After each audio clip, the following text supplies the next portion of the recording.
ಈ ಡಿವಿನಿಟಿ ಯಾವಾಗ ಕಡಿಮೆ ಆಗುತ್ತೆ ಅಂತಂದ್ರೆ, ಯಾವಾಗ ಅನ್ಯರ ನೆಗೆಟಿವಿಟಿನ ಚಿಂತನೆ ಮಾಡ್ತೇವೆ, ಹೇಳ್ತೇವೆ, ಕೇಳ್ತೇವೆ.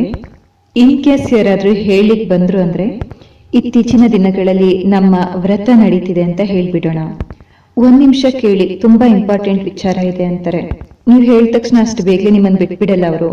ಹೇಳ್ತಾರೆ ಬಹಳ ಇಂಪಾರ್ಟೆಂಟ್ ವಿಚಾರ ಇದೆ, ನಿಮಗ್ ಗೊತ್ತಾ ನಿಮ್ ಬಗ್ಗೆ ಅವ್ರು ಏನ್ ಹೇಳ್ತಾ ಇದ್ರು ಅಂತ ಹೇಳ್ಬಿಟ್ಟು ಇಮಿಡಿಯೇಟ್ಲಿ ಏನ್ ಹೇಳ್ಬೇಕು ಅವರಿಗೆ? ಓಂ ಶಾಂತಿ, 9 ಡೇಸ್ ಬಿಟ್ಟು ಬನ್ನಿ ಅಂತ. This is will power, this is ಶಕ್ತಿ, ದಿಸ್ ಇಸ್ ಪವರ್. ಪೂರ್ತಿ ಜಗತ್ತೇ ನಿಮ್ ಮುಂದೆ ಬರಲಿ. We have to stand alone and say, ನಾನು ವ್ರತದಲ್ಲಿದ್ದೇನೆ. ಏನಾದ್ರೂ ಒಳ್ಳೆ ವಿಚಾರ ಇದೆ ಹೇಳಕ್ಕೆ ಅಂದ್ರೆ ಹೇಳಿ, ಇಲ್ಲ ಅಂದ್ರೆ 9 ಡೇಸ್ ಬಿಟ್ಟು ಭೇಟಿಯಾಗೋಣ. 9 ಡೇಸ್ ನಂತರ ವ್ರತ ಕಂಟಿನ್ಯೂ ಮಾಡ್ಬೇಕಾ ಅಥವಾ ಅಲ್ಲಿಯೇ ಸ್ಟಾಪ್ ಮಾಡ್ಬೇಕಾ ಅಂತ ನಾವು ಡಿಸೈಡ್ ಮಾಡ್ಲಿಕ್ಕಿದೆ. 9 ಡೇಸ್ ವ್ರತ ಯಾಕೆ ಮಾಡ್ಲಾಗುತ್ತೆ, 9 ಡೇಸ್ ನ ಮಹತ್ವ ಏನಿದೆ? ಯಾವುದೇ ಕೆಲಸವನ್ನ ನಾವು 9 ದಿನಗಳ ಕಾಲ ಮಾಡ್ಬಿಟ್ಟಿದೀವಿ ಅಂದ್ರೆ, ಆ 9 ದಿನಗಳ ನಂತರ ಅದರ ಬೆನಿಫಿಟ್ಸ್ ಎಕ್ಸ್ಪೀರಿಯನ್ಸ್ ಅಲ್ಲಿ ಬಂದ್ಬಿಡುತ್ತೆ. ಆ 9 ದಿನಗಳ ಬೆನಿಫಿಟ್ ಎಕ್ಸ್ಪೀರಿಯನ್ಸ್ ನಲ್ಲಿ ಬಂತಂದ್ರೆ, 10ನೇ ದಿನಕ್ಕೆ ರಾವಣನ 10ನೇ ದಿವಸಕ್ಕೆ ರಾವಣ ಸತ್ ಹೋದ್ರು ಅಂದ್ರೆ 11ನೇ ದಿವಸಕ್ಕೆ ನಿಮ್ಮಲ್ಲಿ ಆ ಸಂಸ್ಕಾರನೇ ಇರೋದಿಲ್ಲ. ಆ ರಾವಣನ ಗ್ರೌಂಡ್ ಅಲ್ಲಿ ಹೋಗಿ ಸಾಯಿಸ್ಲಿಕ್ಕೆ ಉಂಟೇನು? 10 ಶಿರವನ್ನ ತೋರಿಸ್ತಾರೆ, ಇಷ್ಟೊಂದೆಲ್ಲ.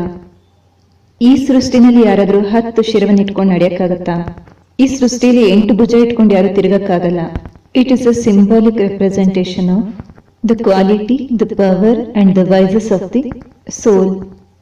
ಅದು ಶಕ್ತಿ, ಆತ್ಮದ ಶಕ್ತಿ. ಈಗ ಪವರ್ ಅಥವಾ ಶಕ್ತಿಯನ್ನು ಎಲ್ಲಿ ತೋರಿಸ್ಬೇಕು? ಭುಜದಲ್ಲಿ ತೋರಿಸ್ಬೇಕು. ಈಗೋ ವೈಸಸ್ ತೋರಿಸ್ಬೇಕಂದ್ರೆ ತಲೆನಲ್ಲಿ ತೋರಿಸ್ಬೇಕು. ಈಗ ಆತ್ಮದ ಪವರ್ ಅನ್ನ ಪಿಕ್ಚರೈಸ್ ಮಾಡ್ಬೇಕಂದ್ರೆ 8 ಭುಜ ತೋರಿಸಿದ್ರು.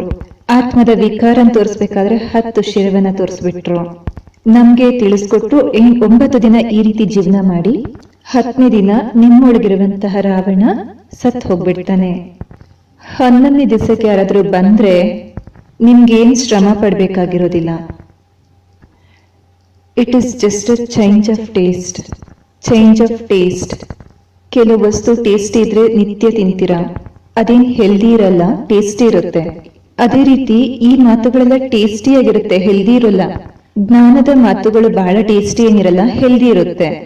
ಯಾವ್ದಾದ್ರು ಜ್ಞಾನದ ವಿಚಾರ ನಾವು ಕಳಿಸ್ತೀವಲ್ವಾ, ಅಥವಾ ನಾವ್ ಯಾರಿಗಾದ್ರೂ ಹೇಳ್ದಾಗ ಎದುರುಗಡೆ ಇರೋರು ಹೇಳ್ತಾರೆ ಬೇಗ ಹೇಳಿ, ಟೈಮ್ ಇಲ್ಲ, ಬೇಗ ಬೇಗ ಹೇಳಿ. ಇನ್ ಕೇಸ್ ಈ ಚಟ್ಪಟ್ ಮಾತುಗಳನ್ನ ಹೇಳಲಿಕ್ಕಿದೆ ಅಂತಂದ್ರೆ, ಹೌದಾ ಕುತ್ಕೊಳ್ಳಿ, ಇನ್ನೇನ್ ಹೇಳಿದ್ರು, ಆಮೇಲೆ ಆಮೇಲೆ ಮರ್ದಿನ ಸಿಕ್ಕಾಗ ನಿನ್ನೆ ಏನೋ ಹೇಳ್ತಿದ್ದಿಲ್ಲ, ಅದಾದ ನಂತರ ಏನಾಯ್ತು, ಅದ್ರ ಬಗ್ಗೆ ನಮ್ ಟೇಸ್ಟ್ ಇನ್ಕ್ರೀಸ್ ಮಾಡ್ಕೋತೇವೆ. Which is okay, it does not matter. ಆದ್ರೆ any taste can be changed. ನಾವೆಲ್ಲರೂ ಎಕ್ಸ್ಪೀರಿಯನ್ಸ್ ಮಾಡಿದ್ದೇವೆ. ಇನ್ ಕೇಸ್ ನಾವು ನಮ್ಮ ಡಯಟ್ ನಲ್ಲಿ ಚೇಂಜ್ ಮಾಡ್ತೇವೆ ಅಂದ್ರೆ, ಸ್ವಲ್ಪ ದಿನಗಳ ನಂತರ ಯಾವ ವಸ್ತು ನಮ್ಗೆ ತುಂಬಾ ಟೇಸ್ಟಿ ಅಂತ ಅನಿಸ್ತಿತ್ತು, ಅದೇ ವಸ್ತು ನಮ್ಮ ಡಯಟ್ ಇಂದ ಸಂಪೂರ್ಣವಾಗಿ ಸಮಾಪ್ತಿ ಆಗ್ಬಿಡುತ್ತೆ. ತದನಂತರ ನಮ್ಮ ಗಮನ ಆ ವಸ್ತುವಿನ ಕಡೆಗೆ ಹೋಗೋದೇ ಇಲ್ಲ. ಯಾರೆಲ್ಲ ಇದ್ರ ಅನುಭವ ಮಾಡಿದೀರಾ? ಕೆಲವರು ಸ್ವೀಟ್ ಬಿಟ್ರು, ಕೆಲವರು ಎಣ್ಣೆನ್ ಬಿಟ್ರು, ಕೆಲವರು ಇನ್ ಬೇರೆ ವಸ್ತುಗಳನ್ನ ಬಿಟ್ರು. ಅವುಗಳನ್ನೆಲ್ಲ ಬಿಡ್ಲಿಕ್ಕೆ ಜಾಸ್ತಿ ಟೈಮ್ ಬೇಕಿಲ್ಲ. ಅದನ್ನ ಬಿಟ್ಟ ನಂತರ ಅದ್ರ ಮೇಲಿರುವಂತ ಆಕರ್ಷಣೆ ಸಮಾಪ್ತಿ ಆಗ್ಬಿಡುತ್ತೆ. It's gone. ಅದಕ್ಕೆ 9 ದಿನ ಟೈಮ್ ಬೇಕು.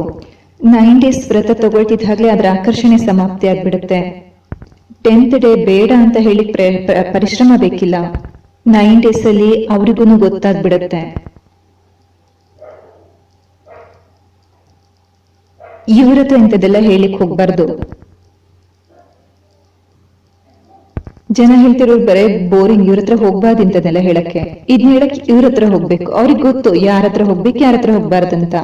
ಇನ್ನು ನಮ್ಮ ಹತ್ರ ಯಾರೆಲ್ಲ ಸೋಷಿಯಲ್ ಮೀಡಿಯಾದಿಂದ ಮೆಸೇಜಸ್ ನ ಕಳಿಸ್ತಾರೆ, ಮೆಸೇಜಸ್ ಕೂಡ ಫುಲ್ ಸ್ಪೆಕ್ಟ್ರಮ್ ಆಫ್ ಕ್ವಾಲಿಟಿ ಇರುತ್ತೆ. ಜನ ನಮ್ಗೆ ಏನೇನೆಲ್ಲ ಕಳಿಸ್ತಾ ಇದ್ದಾರೆ, ಈ ಸೋಷಿಯಲ್ ಮೀಡಿಯಾದ ಮೆಸೇಜಸ್ ಸಹ ನಮ್ಮ ವೈಟ್ ಸರ್ಕಲ್ ಮೇಲೆ ಎಷ್ಟೊಂದೆಲ್ಲ ತನ್ನ ಛಾಯೆನ ಬಿಟ್ಬಿಡುತ್ತೆ. ಯಾಕಂದ್ರೆ ಕ್ಲಿಕ್ ನಂತರ ಈ ಮುಂಚೆ ಇನ್ಫಾರ್ಮೇಶನ್ಸ್ ಕೇವಲ ಅಕ್ಕಪಕ್ಕದ ಜನರಿಂದ ಸಿಗ್ತಿತ್ತು. ಈಗ ಪೂರ್ತಿ ದಿನ ಇನ್ಫಾರ್ಮೇಶನ್ಸ್ ಎಲ್ಲರ ಬಗ್ಗೆ ಕೇಳ್ತಿದೀವಿ, ಓದ್ತಿದೀವಿ. ಬಹಳಷ್ಟೆಲ್ಲ ಒಳ್ಳೇದೇ ಇರೋದಿಲ್ಲ ನಾವೇನ್ ಕೇಳ್ತಾ ಇದೀವಿ, ಓದ್ತಾ ಇದೀವಿ ಅವೆಲ್ಲ. It is somebody's perspective. ಅದು ಬೇರೆ ಯಾರ್ದೋ ದೃಷ್ಟಿಕೋನ. ಯಾರೋ ಅದ್ರ ಮೇಲೆ ಜೋಕ್ ಬರೆದಿದ್ದಾರೆ, ನಿಂದನೆ ಬರೆದಿದ್ದಾರೆ. ಅದು ಅವ್ರ ಸಂಸ್ಕಾರ, ಅವರಲ್ಲಿರುವಂತ ಕಲೆ. ಅವರು ಆ ಮೆಸೇಜ್ ಅನ್ನ ಕ್ರಿಯೇಟ್ ಮಾಡಿದ್ರು. ನಾವ್ ಅದನ್ನ ಕುತ್ಕೊಂಡಲ್ಲೇ ಏನ್ ಮಾಡಿದ್ವಿ ಹೇಳಿ? ಓದ್ಬಿಟ್ವಿ, ಅದನ್ನ ಕೇಳ್ಬಿಟ್ವಿ, ಅದನ್ನ ನೋಡ್ಬಿಟ್ವಿ, ಅದನ್ನ ಬಂದಿದೆ ಅಲ್ಲ ಫಾರ್ವರ್ಡ್ ಮಾಡ್ಬಿಟ್ವಿ. ಇನ್ ಕೇಸ್ ನಾವು ಫಾರ್ವರ್ಡ್ ಮಾಡೋದನ್ನ ಸ್ಟಾಪ್ ಮಾಡಿದ್ರೆ ಅದನ್ನ ತಯಾರಿಸೋದನ್ನ ಸ್ಟಾಪ್ ಮಾಡೋದಿಲ್ವಾ? ಸ್ಟಾಪ್ ಮಾಡೋದಿಲ್ವಾ? ಅವ್ರು ಅದನ್ನ ತಯಾರಿಸಿ ಒಬ್ರಿಗೋ ಇಬ್ರಿಗೋ ಕಳಿಸ್ಕೊಡ್ಬೋದಷ್ಟೇ. ತದನಂತರ ಆ ಒಬ್ರು ಇಬ್ರು ಯಾರಿದ್ರಲ್ಲ ಅವ್ರ ಜಗತ್ತಿನಾದ್ಯಂತ ಹರಡಿಸ್ಬಿಡ್ತಾರೆ. ಎಷ್ಟದನ್ನ ನಾವು ಹರಡಿಸ್ತೇವೆ ಅಷ್ಟು ನಾವು ತಯಾರಿಸುವಂತವ್ರಿಗೆ ಇಂಡೋರ್ಸ್ ಮಾಡ್ತೇವೆ ಅದನ್ನ ಮತ್ತೆ ತಯಾರಿಸಕ್ಕೆ. So we also become a part of that karma. Who are we to say why are they making such messages? ಪೂರ್ತಿ ಜಗತ್ತಿಗೆ ನಾವು ಫಾರ್ವರ್ಡ್ ಮಾಡ್ತಾ ಇದೀವಿ. ಮೀಡಿಯಾದಿಂದ ನಾವೇನ್ ಕನ್ಸ್ಯೂಮ್ ಮಾಡ್ತಾ ಇದೀವಿ? ಸ್ವಲ್ಪ ದಿನಗಳ ತನಕ ಇಂಥ ಮೆಸೇಜ್ ಅನ್ನ ನೋಡೋದು ಬೇಡ, ಕೇಳೋದು ಬೇಡ, ಓದೋದು ಬೇಡ. 9 ಡೇಸಿಗೋಸ್ಕರ 10ನೇ ದಿವಸಕ್ಕೆ ನಿಮ್ಗೆ ಗೊತ್ತಾಗ್ಬಿಡುತ್ತೆ ಜನ ನಿಮ್ಗೆ ಇಂತಹ ಮೆಸೇಜ್ ಅನ್ನ ಕಳಿಸೋದನ್ನ ಸ್ಟಾಪ್ ಮಾಡ್ಬಿಟ್ಟಿರ್ತಾರೆ. ಅವರಿಗೂ ಗೊತ್ತಿರುತ್ತೆ ನಿಮ್ಗೇನ್ ಕಳಿಸ್ಬೇಕು ಅಂತ. ಅದ ನಂತರ ಆಗತ್ತಾ ಆಗಲ್ವಾ? ಮಾಡ್ಲಿಕ್ಕಾಗತ್ತಾ? 9 ದಿವಸಕ್ಕಾಗಿ ಇಂಥ ವಿಚಾರಗಳನ್ನ ನೋಡೋದು ಬೇಡ, ಕೇಳೋದು ಬೇಡ. We are thinking, listening, talking about other people and depleting our energy. ಆ ಕಾರಣ ಯಾವಾಗಿಂದ ನಮ್ಮ ಹತ್ರ ಇಷ್ಟೊಂದೆಲ್ಲ ಕಾಂಟೆಂಟ್ ಬರ್ಲಿಕ್ಕೆ ಶುರುವಾಯ್ತು, ನಮ್ಮ ಎಮೋಷನಲ್ ಹೆಲ್ತ್ ಬಹಳ ಫಾಸ್ಟ್ ಆಗಿ ಕೆಳಗೆ ಬಿದ್ದಿದೆ. ಈ ದಿನ ಇಂಡಿಯಾ ಡಿಪ್ರೆಷನ್ ಅಲ್ಲಿ ನಂಬರ್ 1 ಇದೆ. And India is also number 1 in content consumption. ನೀವು ಟೈಮ್ಸ್ ಆಫ್ ಇಂಡಿಯಾ ಓದಿದ್ದೀರಾ ಇಲ್ಲ ನಂಗೆ ಗೊತ್ತಿಲ್ಲ. ಕಳೆದ ತಿಂಗಳು ಫಸ್ಟ್ ಪೇಜ್ನಲ್ಲಿ ಯೂಟ್ಯೂಬ್ ಹೇಳಿದೆ, our biggest client and content consumption is India. ಯಾರೆಷ್ಟು ಕನ್ಸ್ಯೂಮ್ ಮಾಡ್ತಾರೆ ಮತ್ತು ಕ್ವಾಲಿಟಿ ಬಗ್ಗೆ ಗಮನ ಕೊಡೋದಿಲ್ಲ ಅಂತಹವರ ಎಮೋಷನಲ್ ಹೆಲ್ತ್ ಮತ್ತೆ mental health directly proportional to that content. ವ್ರತ ಅನ್ನುವಂಥದ್ದು ಕೇವಲ ತಿನ್ನುವ ಕುಡಿಯುವ ವಸ್ತುವಿನ ಜೊತೆಗೆ ಮಾತ್ರ ಅಲ್ಲ. ಕೇಳುವಂತಹದ್ರ ಮೇಲೆ ವ್ರತ ಇಟ್ಕೋಬೇಕು, ಓದುವಂತಹದ್ರ ಮೇಲೆ, ನೋಡುವಂತಹದ್ರ ಮೇಲೆ, ವಿಚಾರಗಳ ಮೇಲೆ, ಶಬ್ದಗಳ ಮೇಲೆ, ಜೀವನದ ಮೇಲೆ, ತದನಂತರ ತಿನ್ನುವ ಕುಡಿಯೋದ್ರ ಮೇಲೆ. ತಿನ್ನೋದು ಕುಡಿಯೋದನ್ನ ಬಹಳ ಈಸಿ, ಬಿಡೋದು ಬದಲಾಯಿಸೋದು. ವಿಚಾರ ಮಾಡೋದು, ಓದೋದು, ನೋಡೋದು 9 ಡೇಸಿಗಾಗಿ ಸಾತ್ವಿಕ ಮಾಡ್ಕೊಳ್ಳಿ. ಅದನ್ನು ಸಹ ಗಮನ ಕೊಟ್ಟು ಸಾಣಿಸ್ಬೇಕಾಗತ್ತೆ. ಯಾಕೆಂದ್ರೆ ಬಹಳಷ್ಟು ತಾಮಸಿಕ ವಸ್ತುವನ್ನು ನಾವು ನಾರ್ಮಲ್ ಅಂತ ಹೇಳಿದೀವಿ. ಜೋಕ್ ನೋಡಿ ನಾವು ಹೇಳ್ತೀವಿ ತಮಾಷೆಗೆ ಬರ್ದಿದ್ದಾರೆ ಅವರು ಅಂತ. ತಮಾಷೆಲು ಬೇರೆಯವರು ನಿಂದಿಸಿದಾರಲ್ವಾ? ತಮಾಷೆಗಾಗಿ ಯಾರನ್ನಾದ್ರೂ ನಿಂದಿಸಿದ್ರೆ ಆ ಮೆಸೇಜ್ನ ವೈಬ್ರೇಷನ್ ಏನಿರುತ್ತೆ? It's A low energy vibration. ಯಾರು ಯಾರ ಬಗ್ಗೆನೂ ಬರೆದ್ರು ನಾವು ಕೇವಲ ಓದಿದ್ವಿ ಮತ್ ನಮ್ಮ ಎನರ್ಜಿ ಸರ್ಕಲ್ನ ಮೈಲಿಗೆ ಮಾಡ್ಕೊಂಡ್ವಿ. ಸೊ 9 ದಿನ ತನಕ ಇದನ್ನ ಮಾಡಿ ನೋಡೋಣ. 9th ಡೇಗೆ ನಿಮ್ಮ ಎನರ್ಜಿ ಇಲ್ಲಿಗೆ ತಲುಪುತ್ತೆ. 9 ದಿನ ಯಾವುದೇ ಅಂತ ಮೆಸೇಜ್ ನೋಡೋ ಹಾಗಿಲ್ಲ, ಓದೋ ಹಾಗಿಲ್ಲ, ಕೇಳೋ ಹಾಗೂ ಇಲ್ಲ. ಮತ್ತೆ ಫಾರ್ವರ್ಡ್ ಅಂತೂ ಬೇರೆಯವ್ರಿಗೆ ಅಂತ ಮೆಸೇಜಸ್ನ ಫಾರ್ವರ್ಡ್ ಮಾಡಿ ನಾವು ಬಹಳ ಬಹಳ ಬಹಳ ಡೀಪ್ ಕಾರ್ಮಿಕ್ ಅಕೌಂಟ್ ಕ್ರಿಯೇಟ್ ಮಾಡ್ತಿದ್ದೇವೆ. It is like serving toxic food to somebody else. We literally doing that, serving toxic food to somebody else. ಎದುರುಗಡೆ ಇರುವಂತ ಕ್ಷಮತೆ ಎಷ್ಟಿದೆ, ಇಷ್ಟೊಂದೆಲ್ಲ ಬುದ್ಧಿಲಿ ತುಂಬಿಕೊಂಡು ಆನಂತರ ಅವ್ರ ಸ್ಥಿತಿ ಎಲ್ಲಿ ತಲುಪ್ತಿದೆ. ಯಾವಾಗ ನಮ್ಗೆ ಅದ್ರ ಮೇಲೆ ಇಂಟ್ರೆಸ್ಟ್ ಸಮಾಪ್ತಿ ಆಗ್ಬಿಡುತ್ತೆ, ಬೇರೆಯವ್ರಿಗೆ ಫಾರ್ವರ್ಡ್ ಮಾಡುವಂತ ಕ್ವೆಶನ್ ಸ್ಟಾಪ್ ಆಗ್ಬಿಡುತ್ತೆ. ಇನ್ ಕೇಸ್ ಇದನ್ನ ನಾವು ಮಾಡ್ಬಿಟ್ಟಿದೀವಿ ಅಂದ್ರೆ ನಮ್ಮ ಎನರ್ಜಿ ಫೀಲ್ಡ್ ಎಲ್ಲಿ ತಲುಪುತ್ತೆ, ಹೈ ಆಗ್ಬಿಡುತ್ತೆ. ಈಗ ಜೀವನದಲ್ಲಿ ಏನೇ ಸಮಸ್ಯೆ ಬರಲಿ ಆ ಸಮಸ್ಯೆನ ಎದುರಿಸುವಂತ ಶಕ್ತಿ, ಫೇಸ್ ಮಾಡುವಂತ ಪವರ್ ಏನಾಗುತ್ತೆ, ಜೀವನದಲ್ಲಿ ಸಮಸ್ಯೆ ಬಂದೇ ಬರುತ್ತಲ್ವ ಸಮಸ್ಯೆಗಳು. ಒಂದೇ ಮನೆಯಲ್ಲಿ ನೀವು ಚೆಕ್ ಮಾಡ್ಕೊಳ್ಳಿ, 3-4 ಜನ ಇರ್ತಾರೆ, ಸೇಮ್ ಪರಿಸ್ಥಿತಿ ಬಂದಿರುತ್ತೆ. ಮನೆಯಲ್ಲಿ ಒಬ್ರು ಹೇಳ್ತಾರೆ ಎಷ್ಟು ದೊಡ್ಡ ಸಮಸ್ಯೆ ಬಂದಿದೆ, ಎರಡನೇವ್ರು ಹೇಳ್ತಾರೆ ಹೌದು ಸಮಸ್ಯೆ ಅಂತೂ ಇದೆ ನಿಜ, ಮೂರನೇವ್ರು ಹೇಳ್ತಾರೆ ಏನ್ ಸಣ್ಣ ಸಮಸ್ಯೆ ಅಷ್ಟೇ, ನಾಲ್ಕನೇವ್ರು ಹೇಳ್ತಾರೆ ಏನ್ ಸಮಸ್ಯೆ ಇದೆ. ಮತ್ತೆ ಅವರೆಲ್ಲ ಒಂದೇ ಮನೆಯಲ್ಲಿ ಇರ್ತಾರೆ. ಮತ್ತವರೆಲ್ಲರ ಮುಂದೆ ಬಂದಿರೋದು ಒಂದೇ ಸಮಸ್ಯೆ. ಆದಾಗ್ಯೂ ಸಹ ಪ್ರತಿಯೊಬ್ಬರ ದೃಷ್ಟಿಕೋನ ಆ ಸಮಸ್ಯೆ ಬಗ್ಗೆನಲ್ಲಿ ಬಹಳ ದೊಡ್ಡ ವಿಷಯ, ಏನ್ ಚಿಕ್ಕ ಸಮಸ್ಯೆ ಅಥವಾ ಏನ್ ಸಮಸ್ಯೆನೇ ಇಲ್ಲ, ಡಿಪೆಂಡ್ಸ್ ಆನ್ ಅದ್ರ ಸೈಜ್ ಎಷ್ಟಿದೆ, ದೊಡ್ಡದ ಚಿಕ್ಕದ, ಡಿಪೆಂಡ್ಸ್ ಆನ್ ಇದು ಟೇಬಲ್ ಇದೆ, 4 ಜನಕ್ಕೆ ಈ ಟೇಬಲ್ ಎತ್ತಿ ಅಂತ ಕರೆದ್ರೆ ಒಬ್ರು ಹೇಳ್ತಾರೆ ಬಹಳ ಭಾರ ಇದೆ, ಕೆಲವರು ಹೇಳ್ತಾರೆ ಹಾ ಭಾರ ಇದೆ, ಇನ್ ಕೆಲವರು ಹೇಳ್ತಾರೆ ಹಾ ಹಗುರವಾಗಿದೆ, ಇನ್ ಕೆಲವರು ಹೇಳ್ತಾರೆ ಏನ್ ವೆಯ್ಟೇ ಇಲ್ಲ ಇದು. ಈಗ ಡಿಪೆಂಡ್ಸ್ ಆನ್ ಟೇಬಲ್ ಸೇಮ್ ಇದೆ ಅಲ್ಲ, ಟೇಬಲ್ ನ ವೇಟ್ ಸಹ ಸೇಮ್, ಆದ್ರೆ ಟೇಬಲ್ ನ ಬಗ್ಗೆ ಪ್ರತಿಯೊಬ್ಬರ perception depends on my strength, ನನ್ ತಾಕತ್, ನನ್ ಶಕ್ತಿ. ಯಾವಾಗ ಇಲ್ಲಿ ಶಕ್ತಿ ಕಡಿಮೆ ಆಗ್ಬಿಡುತ್ತೆ ಆಗ ಚಿಕ್ಕ ವಿಷಯ ಸಹ ಮತ್ ನಮ್ಮಲ್ಲಿ ತಾಕತ್ ಹೆಚ್ಚುತ್ತಾ ಹೋದಾಗ ಜೀವನದ ಎಲ್ಲಕ್ಕಿಂತ ದೊಡ್ಡ ಸಮಸ್ಯೆ ಸಹ. ಆ ಕಾರಣ ಸಮಸ್ಯೆಗೇನು ಸೈಜ್ ಇರಲ್ಲ, ಸಮಸ್ಯೆಯ ಸೈಜ್ ಏನಿದೆ. ಪರಮಾತ್ಮ ಹೇಳ್ತಾರೆ ಪರ್ವತದಂತ ಸಮಸ್ಯೆನೂ ಸಹ ಸಾಸಿವೆ ಮಾಡ್ಬಿಡಿ. ಸಾಸಿವೆಯ ಸೈಜ್ ಎಷ್ಟಿರುತ್ತೆ, 2 ಫಿಂಗರ್ನ ಮಧ್ಯದಲ್ಲಿ ಹಿಡ್ಕೊಂಡ್ರೆ ಆ ಸಾಸಿವೆ ಕಾಣಿಸೋದೇ ಇಲ್ಲ. ಪರ್ವತದಂತ ಸಮಸ್ಯೆನೂ ಸಹ ಸಾಸಿವೆ ಮಾಡ್ಬಿಡಿ.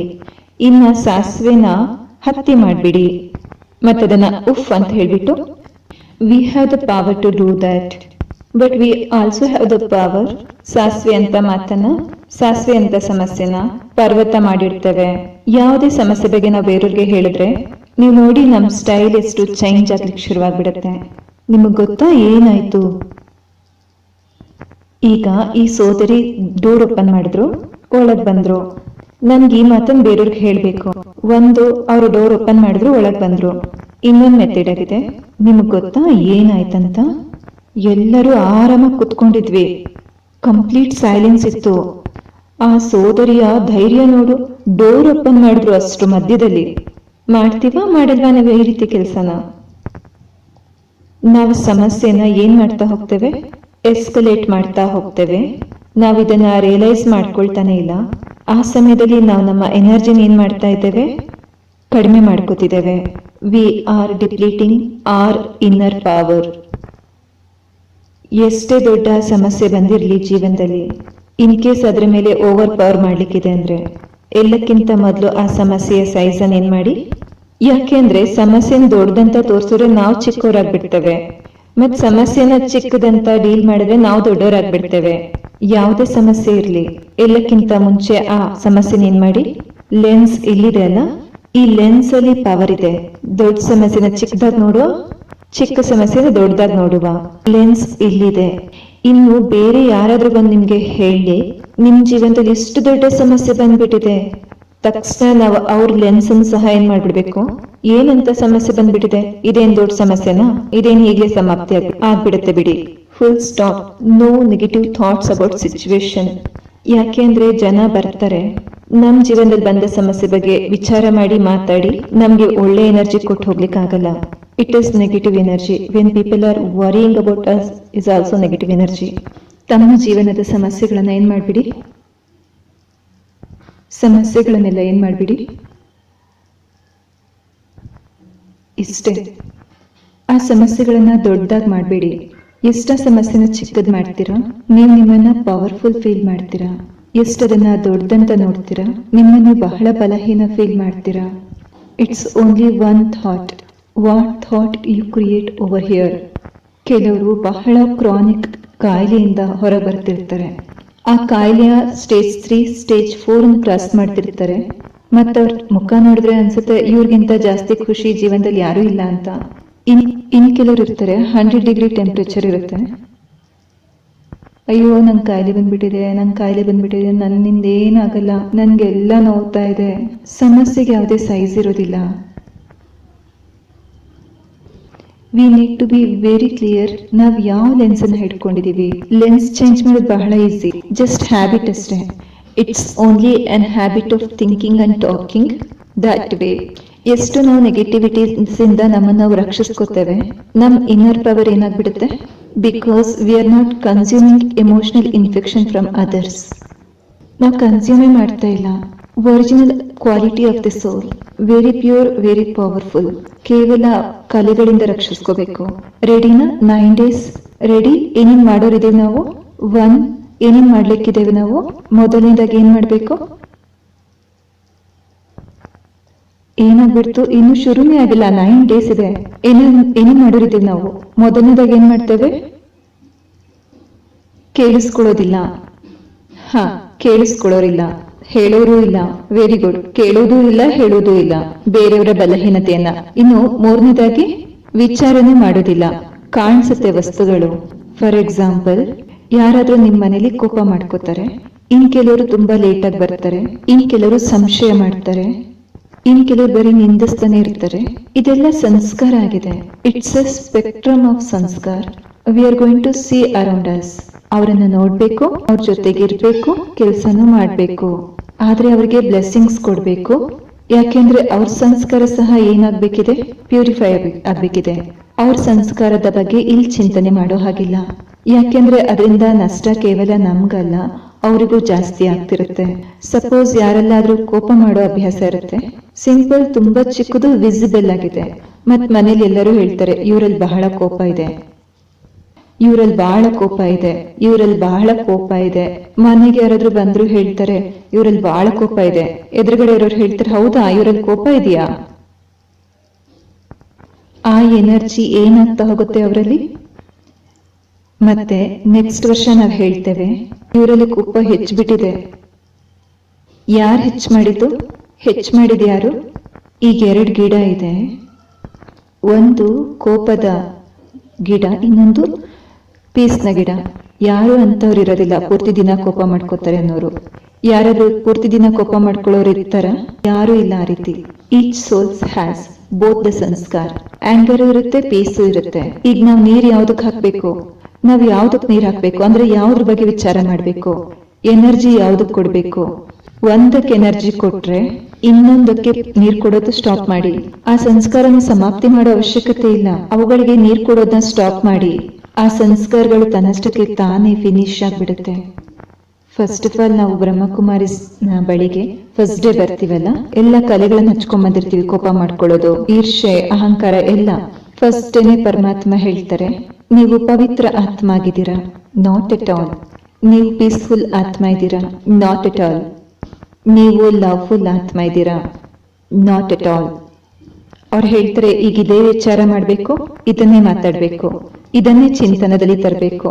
I am a peaceful soul, I am a pure soul, I am a happy soul, I am a loveful soul. ಇನ್ನೊಂದು ಮಾತಾಡೋದಿಲ್ಲ, ಇನ್ನೊಂದು ಯೋಚನೆ ಮಾಡೋ ಅವಶ್ಯಕತೆ ಇಲ್ಲ. ಮೆಲ್ಲಗೆ ಏನಾಗುತ್ತೆ, ಆ ಪೀಸ್ಫುಲ್, ಲವ್ಫುಲ್, ಹ್ಯಾಪಿಯ ಸಂಸ್ಕಾರ, ಅದಕ್ಕೆ ನೀರ್ ಸಿಗ್ಲಿಕ್ಕೆ ಶುರುವಾಗುತ್ತೆ. ನಿತ್ಯ ನೀರ್ ಸಿಗ್ಲಿಕ್ಕೆ ಶುರುವಾಗುತ್ತೆ. ನಮ್ ಬಗ್ಗೆ ಆ ರೀತಿ ಹೇಳ್ಕೊಂಡಾಗ, ಬೇರೆಯವ್ರ ಬಗ್ಗೆನೂ ಅದೇ ರೀತಿ ಹೇಳಿದಾಗ, ಇವರು ಪೀಸ್ಫುಲ್ ಸೋಲ್, ಇವರು ಹ್ಯಾಪಿ ಸೋಲ್, ಇವರು ಪವರ್ಫುಲ್ ಸೋಲ್, ಇವರು ಲವ್ಫುಲ್ ಸೋಲ್. ಅವರ ಅಂತಹದೇ ಸಂಸ್ಕಾರಕ್ಕೆ ನೀರ್ ಕೊಡ್ತೀರಾ? ಗೊತ್ತೇ ಆಗೋದಿಲ್ಲ. ಯಾವಾಗ ಇನ್ನೊಂದು ಗಿಡ ಏನಿತ್ತಲ್ಲ, ಅದು ನಿಧಾನವಾಗಿ, ಯಾಕೆ ಅಂದ್ರೆ ಅದ್ರ ಕಡೆ ಅಟೆನ್ಷನ್ ಕೊಡ್ಲಿಕ್ಕೆ ಟೈಮ್ ಇರ್ಲಿಲ್ಲ. There is no other way to change a sanskara. The only way is to focus on the other sanskara. ಯಾವುದೇ ಹ್ಯಾಬಿಟ್ ಅನ್ನ ನೀವು ಚೇಂಜ್ ಮಾಡ್ಬೇಕಂತಂದ್ರೆ ಸಿಂಪಲ್ ಮೆಥಡ್ ಇದೆ. ಅದ್ರ ಬಗ್ಗೆ ವಿಚಾರ ಮಾಡಬೇಡಿ, ಮಾತಾಡಬೇಡಿ. ಅವರ ಕೌಂಟರ್ ಅಭ್ಯಾಸ ಏನಿದೆ ಅದ್ರ ಬಗ್ಗೆ ನೀವು ವಿಚಾರ ಮಾಡಿ, ಹೇಳಿ, ಮತ್ತೆ ಎಲ್ಲರಿಗೂ ತಿಳಿಸಿ. ಇದಕ್ಕೆ ಹೇಳ್ತಾರೆ ಗಿವಿಂಗ್ ಬ್ಲೆಸ್ಸಿಂಗ್ಸ್. ದೇವಿ ದೇವತರ ಕೈ ಹೇಗಿರುತ್ತೆ? ನಾವು ದೇವತೆ ಮುಂದೆ ಹೋಗ್ತೀವಿ, ನಾವು ಹೇಳ್ತೀವಿ ನಾವು ನೀಚ, ಪಾಪಿ, ಕಪಟಿ ಆಗಿದ್ದೀನಿ ಅಂತ. ದೇವತೆ ಹೇಳ್ತಾರೆ, ಇದ್ರ ಅರ್ಥ ಏನು? ನಾವು ನಮ್ಮ ನೆಗೆಟಿವಿಟೀಸ್ ನ ಜೊತೆಗೆ ಹೋಗ್ತೀವಿ, ಆದ್ರೆ ದೇವಿ ದೇವತೆಗಳು ಕೇವಲ ಬ್ಲೆಸ್ಸಿಂಗ್ಸ್ ಕೊಡ್ತಾರೆ. ಬ್ಲೆಸ್ಸಿಂಗ್ ಕೊಟ್ಟು ನಮ್ಮೊಳಗಿನ ನೆಗೆಟಿವಿಟೀಸ್ ನ ಏನ್ ಮಾಡ್ತಾರೆ? ರಿಮೂವ್ ಮಾಡ್ತಾರೆ. ಈ ಡಿವೈನ್ ಆತ್ಮಗಳೆಲ್ಲಿದ್ದಾರೆ? ಇಲ್ಲೇ ಕೂತಿದಾರಲ್ವಾ ದೇವಿ ದೇವತೆಗಳು. ಮಂಡೇ ಮಾರ್ನಿಂಗ್ ಮನೆಯಲ್ಲಿ, ಆಫೀಸ್ನಲ್ಲಿ, ರಸ್ತೆನಲ್ಲಿ ಜನರನ್ನ ಭೇಟಿ ಮಾಡ್ತೀರಾ, ಇಂಟರಾಕ್ಟ್ ಮಾಡ್ತೀರಾ. ನಿಮ್ಗೆ ಅವ್ರದ್ದು ಅಂತಹದೇ ಸಂಸ್ಕಾರ ಕಾಣಿಸುತ್ತೆ. ನೀವಾಗ ಏನ್ ಮಾಡ್ಬೇಕು? ಬ್ಲೆಸ್ಸಿಂಗ್ಸ್ ಅಂದ್ರೆ ಅರ್ಥ ಆ ನೆಗೆಟಿವ್ ಸಂಸ್ಕಾರಗಳ ಚಿಂತನ ಮತ್ತು ವರ್ಣನೆ ಅಲ್ಲ, ಅವರೊಳಗಿನ ಪ್ಯೂರ್ ಸಂಸ್ಕಾರಗಳ ಬಗ್ಗೆ ಮಾತಾಡಬೇಕು ಮತ್ತು ಚಿಂತನೆ ಮಾಡಬೇಕು.